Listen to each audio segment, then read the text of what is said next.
Today we are going to play with a user-submitted list. This is Francesco's deck and it's commanded by Baird, Argivian Recruiter. This is an amazingly aggressive Boros deck, so if you enjoy aggro, then we might have a good one for you. Baird is an uncommon 2/2 human soldier for just 2 mana that has, at the beginning of your end step, if you control a creature with power greater than its base power, create a 1/1 soldier creature token. So the strategy with this deck is to trigger Baird every turn by ensuring that at least one creature we control satisfies the required condition. But we also plan to go even wider with other token producers, because to close the game we are going to increase the power level of our team with several Anthem effects. Section 1 includes every creature that helps us getting the Baird token. Each of these creatures can have power higher than its base power, or help the rest of our creatures get there. It's very important to trigger Baird as early as turn 2 or turn 3. The next section are spells that pump one or more creatures. Here we have the lesser mana value one-time pump spells, as well as Anthem effects that are permanent, or game-ending cards like Heroic Reinforcements or Cathar's Crusade. There's a soldier sub-theme to the deck, so in section 3 we have some other creatures that support the soldier tribe, with the best card being Miriel, Shield of Argive. In section 4 we have our removal spells, some lower mana value spells. We want to keep the board clean so we can deal damage quickly. And finally, some utility spells to draw cards, protect the team, ramp, or increase our token production. So that's the deck, that's the deal, now let's go to the games. What's up everyone, welcome back one more time. You know the deal, we play Historic Brawl. And today we are playing with Baird, let's call it Baird. Argivian Recruiter, this is Boros, tokens, go wide. And we are playing versus Crucius. This is an alchemy, new alchemy commander. This list, well, this is curious. This list comes from Francesco. He sent me a very detailed post from Reddit where he explains step by step how this deck should be played. It's very, very well put, so I recommend you go to the description in this video, check out his blog post, and if you want to give this deck a try, which you should because it's a perfect deck, you're going to have everything you need to learn how to play it. Otherwise you can see me play right now because I'm doing something pretty different to what I do normally, and I'm playing this for the first time. So let's see how we do today. I know we have to start with a Stonecoil Serpent because Stonecoil Serpent for 1 mana gives us a creature that has power greater than his base power, because we put a counter on it, so it's technically a 0/0 with a +1/+1 counter.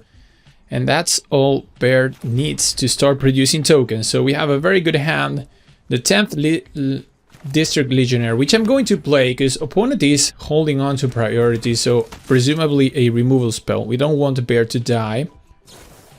Yeah, there's a Lightning Bolt, so get out of the way, Lightning Bolt. And then next turn, maybe play Baird and start producing the tokens. So opponent looking at our commander, so they know Baird is coming. So well done, Francesco, very nice, very well written. Shows that you care for your deck and that you so want to explain perfectly how you thought of this deck. And I think this is a very good deck. We will see. I'm playing this for the first time, so forgive me if I make any sort of mistake. We will learn.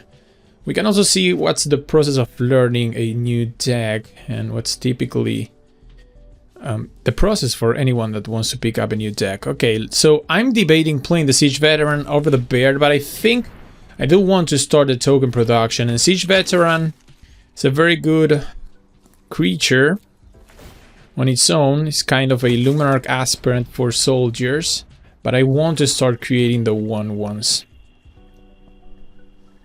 So Crucius is this commander that lets opponent discard and then they seek cards. We'll see what they can do. Have it Teferi's Protection in hand, Rip Apart, that can deal with their commander. We have just one source of red mana. So maybe here we try to... Well, Stonecoil Serpent has protection from multicolor, but I want to just leave it for blocks. I don't think we have good attacks here. I do think we have to just pass. Yeah. I'm going to pass. Create more 1/1s. Think that they are holding. They did nothing, so yeah, they have removal. I'm going to fire off these. I'm not going to hold on to Teferi's protection for much longer than that.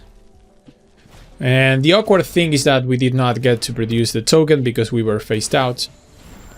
But still, 3 mana counter the distraction of our commander has to be sort of good. So, creating tokens, treasure tokens. Now I think we have to go for this. We drew the second red source. We killed our commander. And this gives us exact mana to go for the veteran. Hopefully no more removal here. I'm going to put the +1/+1 counter on something different. It has to be the 1/1, right? That modifies 2 creatures. Now 2 creatures have base power higher. No, 2 creatures have power greater than their base power. That's all Bear needs to create the extra token.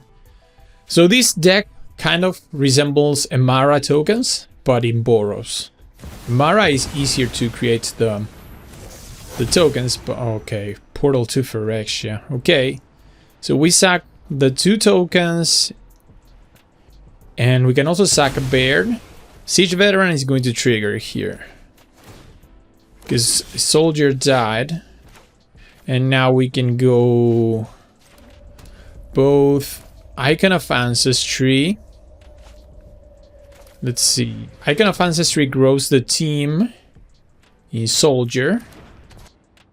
But we could even go Angel Fire Ignition and try to deal as much damage as we can. So we grow here, we put an extra +1/+1 counter there, and smack for 9, go down to 10, threatening lethal. Okay, they reanimate our Legionnaire, and they play again their commander. Discarding a Cityscape Leveler to the graveyard. Alright. Okay, can we win? Can we win? We have the Castle Embereth, we have the Angel Fire Ignition, but we are not going to go past their blocks. We could put the Angel Fire Ignition on something. We could play Bayard. We could also play the Banneret. We could also go to attacks and Castle Embereth, see how they want to block. Put the counter on the 2/2, and let's see, how do we want to attack? I think we should attack with everything. They cannot block the Serpent. They could block the 3/3, or they could double block the Siege Veteran. It looks like that's what they're going to make. They're cashing in on Portal, reanimating their stuff. We could activate Castle Embereth. I don't think I'm going to do it.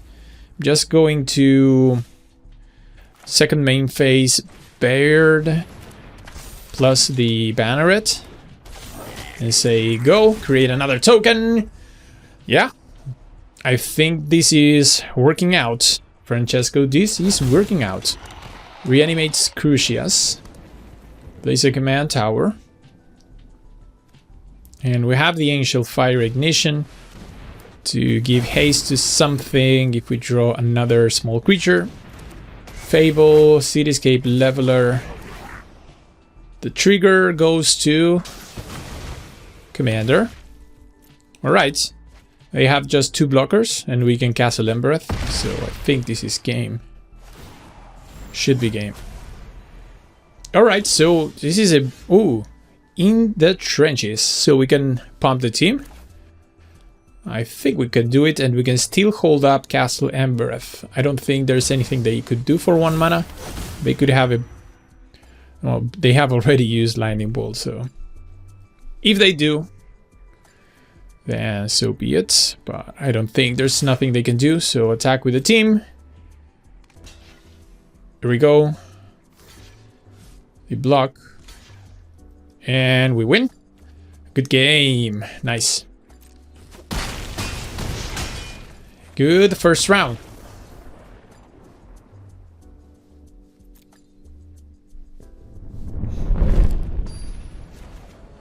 Here we are for another round with Bayard. Argivian Recruiter facing the Gitrog Monster. So Boros versus Golgari. Opponent goes first. And I have to mold his hand. There we go. Oh, this looks much better. We have the Secluded Courtyard. And again, with the Stone Coil Serpent. Opponent with an Elvish Mystic. We can go turn 1 Stone Coil. Turn 1 Stone Coil has to be the perfect thing to do on turn 1 for us. Because that gives us the token from Baird exactly on turn 2. And then we have very good follow-ups. Cursor of Crufix. Alright. Sacred Foundry. I think I should play this Shock ourselves and then go Baird and pass. So the strategy with this deck is obviously going wide. We're not very concerned about dealing a ton of damage in the early game. We're looking to play these heroic reinforcements. We're looking to grow the team with Taranika. We're looking to find a Anthem effect, pump the team. So we unassumingly start creating and putting presence in the board with these 1/1s. Opponent might think that they have things under control, but we can surprise them. And heroic reinforcement has to be the perfect card to surprise them. We will see if we can make it work. Okay, so how do we want to go about these? Would like to play Taranika, would like to play Tajik. They have very good blocker. Corsair is a very good blocker, but we might get them with a Ganjo, right? Like we can play a Ganjo for 2 if they want to block here. I think that's a good play to make. I would like to remove Corsair given the chance. There you go. Opponent fails for it. And this gives us the opportunity to keep growing the board. And opponent needs to find blockers. They are on the Gitrog Monster, so they will be doing stuff with the graveyard.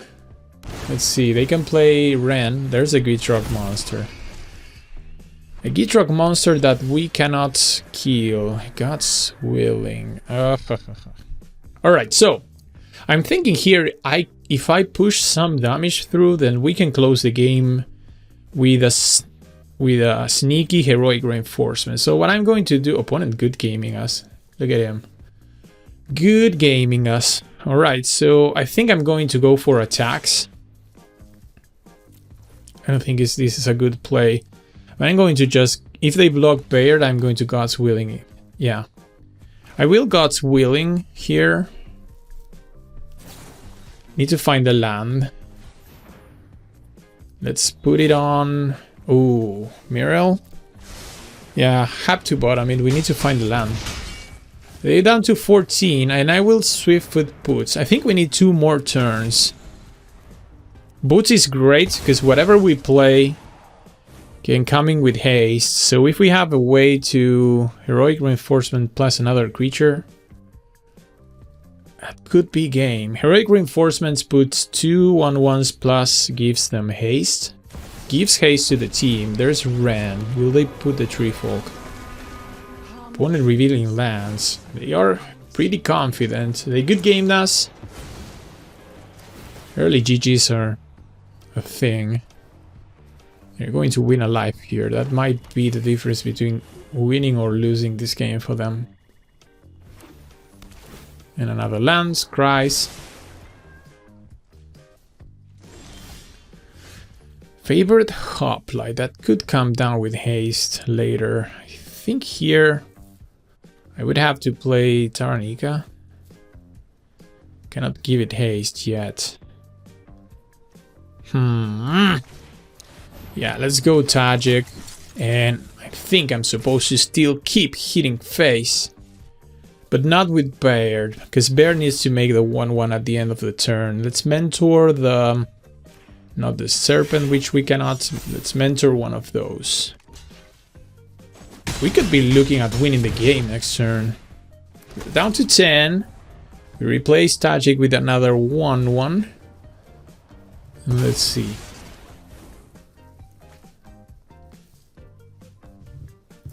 We need the fourth land for heroic reinforcements. We could close the game with with heroic reinforcements. Ether Flux Reservoir opponent. Wow, looking at winning some life. Early GGing us. Okay, so yeah, it has resulted in a good game indeed, opponent. We'll see if we can kill you. But it's closer than you thought, I bet. Dryad, no more mana for them. Top deck land, we win. I think we win. We definitely win. They have 2 blockers. Yes! There it is. Okay. Good game. Good game indeed, opponent. It was a good game. Come on. Yeah, you can block.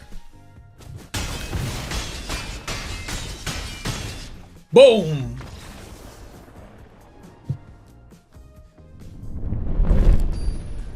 Ladies and gentlemen, we are learning to play with Boros tokens on the fly. And now we go versus Rusko. Kind of the new nemesis of the format, as I said in our last video, Rusko, Clockmaker. We were debating the other day in the comment section with Simone about how would we make Rusko fair.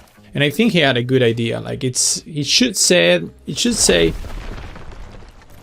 when you cast Rusko, create a clock, midnight clock, instead of just ETB. I think it's a very good idea. I think that the fact that you can blink it, it's what makes it spiral out of control. And check this out again with our turn 1 play, Stone Cold Serpent. And I think this is, wow, okay, I was talking too much. Opponent said, not this time, Extinction Events. But I really love this follow-up. Legion War Boss has to be the perfect follow-up. Keep putting pressure, keep going wide. Thalia's Lieutenant is awkward here because we don't have humans. Too many humans. There's Rusko. Need to find removal for that. Let's see. But our stance does not deal with it. Oh, convenient. Wow, we are gamers. As Cream would say, we are gamers. Oh my god. Okay, so destroy Rusko. Follow that up with a sad Thalia's Lieutenant, but Thalia can... Oh, we can go Swiftfoot Boots, right? Better than Thalia? Let's see. Yeah. Because if we draw another land, then Muriel is going to be crazy. Smack you for 5. I love Legion Warboss. Comment. Put a comment in the comment section if you are a Legion Warboss lover. It's such a cool card.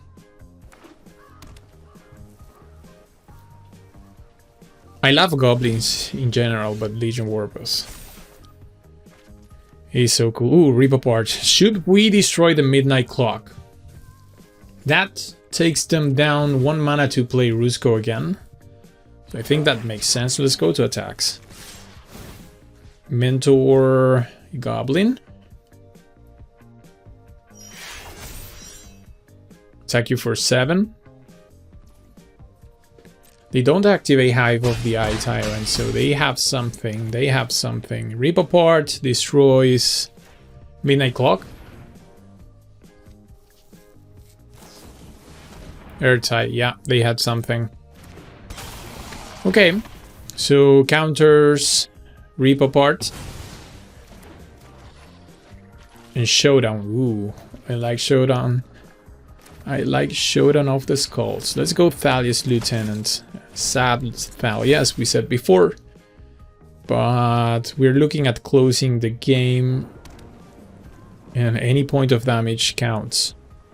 Opponent can now play Rusko if they want. They have 6 mana. They can also hold Hive of the Eye Tyrant. We draw a Goblin. We have haste with Swiftfoot Boots. We could play the Goblin. We could give it haste for 1 mana.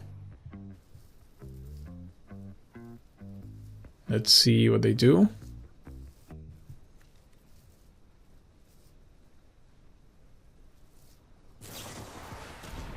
Yeah, they have a blink. They have blink effect. Gonna destroy... If they go for destroy spell on war boss, we can Valorous Stance it. Let's hope for no counter.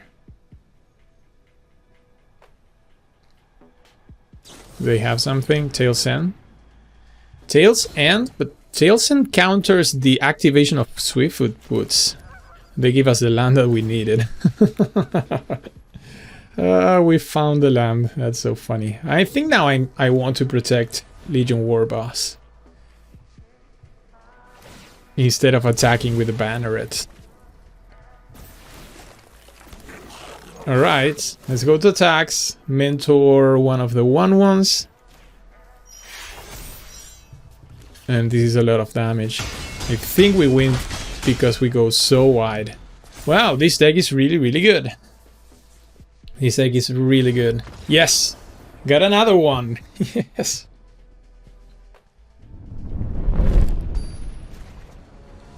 We continue to play with Baird. I think we are 3-0 already. First time playing with the deck. No preparation. Opponent goes first this hand. Double white. If I didn't have Tarnika, I would keep it. I'm going to just mulligan it. Well, where is my Stone Coil Serpent? Where is it?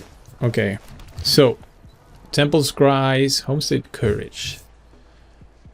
I think I'm supposed to keep it to trigger Baird. Remember, we need a creature with power level higher than its base level, and putting a counter for 1 mana has to be one of the most efficient ways we can find to do that.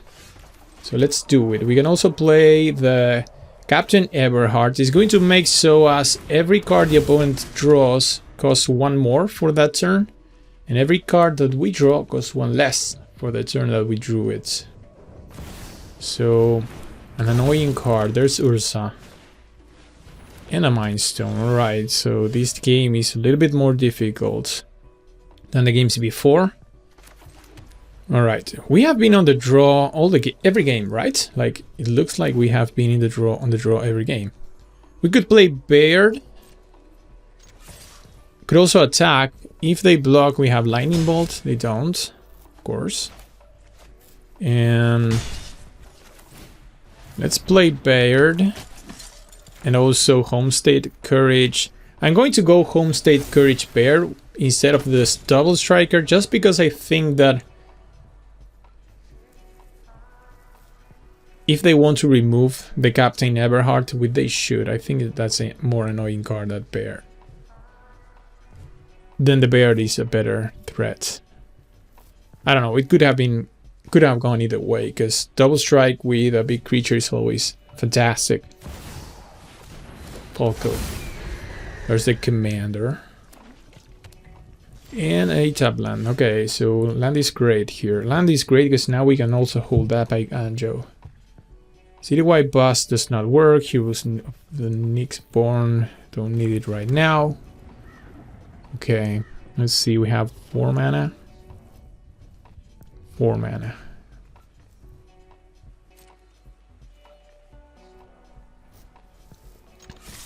Well, could do it this way. Attack with these 2. Let's do it the safe way. See how they block. Because if they do it, yeah, like this way, it works. Because they are going to... Captain Everhart is going to remove the shield. We can destroy Ursa with a Ganjo now that they are blocking. And after the first strike damage is dealt, we can go Lightning Bolt, finish off Falco's Para. And in that way we preserved our things. We could have also played the Homestead Courage on Baird and attack. I think I should have done that, but now I'm going to just pass. Because then maybe we can do Homestead Courage on the Captain Everhart. I'm trying to figure out the deck at the moment. Let's go Falco's Para again. Wow, Rescue Retriever. This can put a +1/+1 counter on every soldier, which is everything in our board right now. Okay. We could also grow Baird, pass the Falco's power level. With Homestate Courage, we could go Ancient Icon of Ancestry. Essentially, oh, I think this is better because we can go 2-3 plus Icon of Ancestry, and this gives us 2 very good attacks from the Captain and from Bayard. And the next turn we are looking at playing the other things.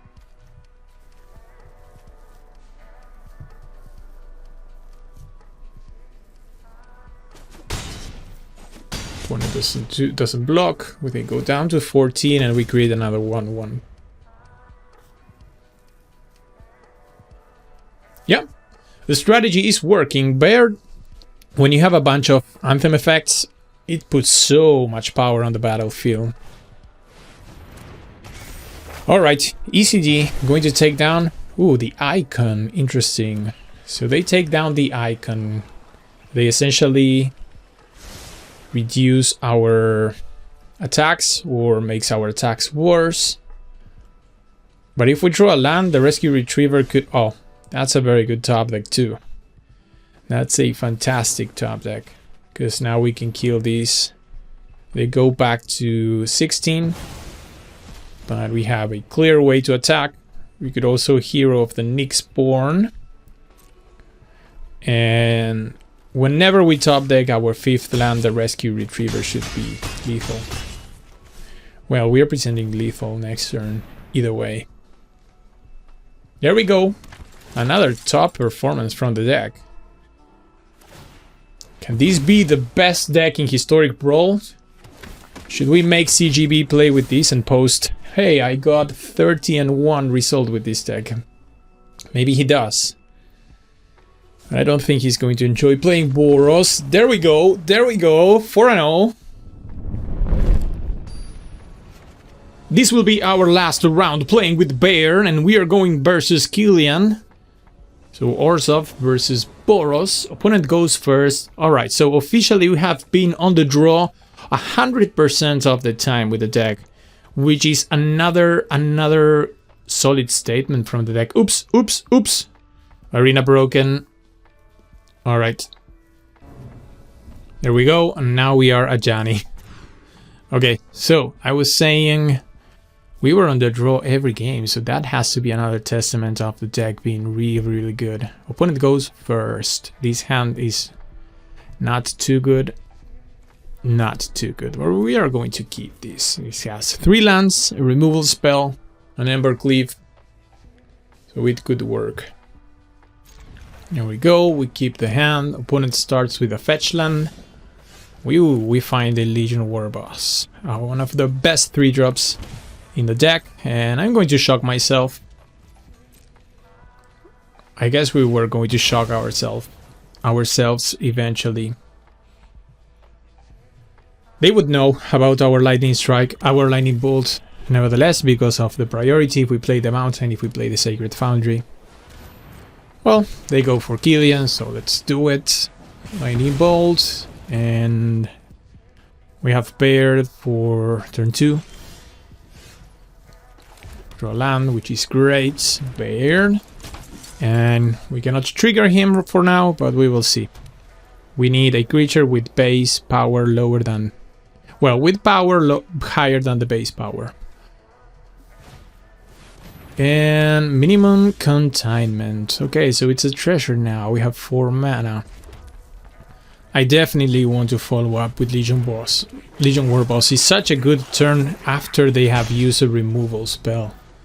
Legion Warboss is such a good follow-up to those removals, because so difficult to deal with. And maybe here we could go... Can we go Embercleave? Maybe we can go Tarnika with haste. We could play Swiftfoot Boots. Let's see. There's a 2/2 flying.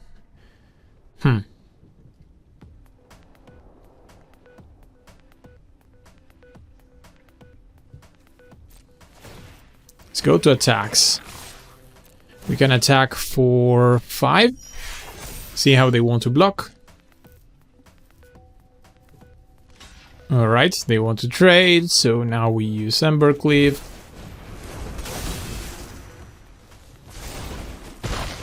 Okay. There we go. And Swiftfoot Boots to just send the commander back to the command zone. And if we draw another land, then Baird can come with haste. If not, we can haste up Taranika. Oh, we have a Myria on hand. Cool. Expel. Alright. Opponent missing land drops. So let's bolt in these Myria. Go Baird. Give it haste. Attack with the team. And at the end of the turn, we're going to put another 1/1. Wow, this deck is crazy. It's working real well. It has such a nice curve. Alright, Vanquish the Horde. Has such a nice curve. Okay, so we have to rebuild Taranika and the boots. We can hold up fight as 1. And they are down to 9. Cool. We have Embercleave, so we can suit up Taranika, and opponent scoops it up. And that's a 5-0. That's a 5-0 in the first try of this deck. Of course, you can make it work better if you follow Francesco's instructions, which are in the description down below. So now we reach the end of the video. I hope you enjoy Boros, Baird Boros, go wide with tokens. If you did, please consider subscribing to the channel, leaving a comment, leaving a like. We will see each other in our next video. I hope you have a wonderful week.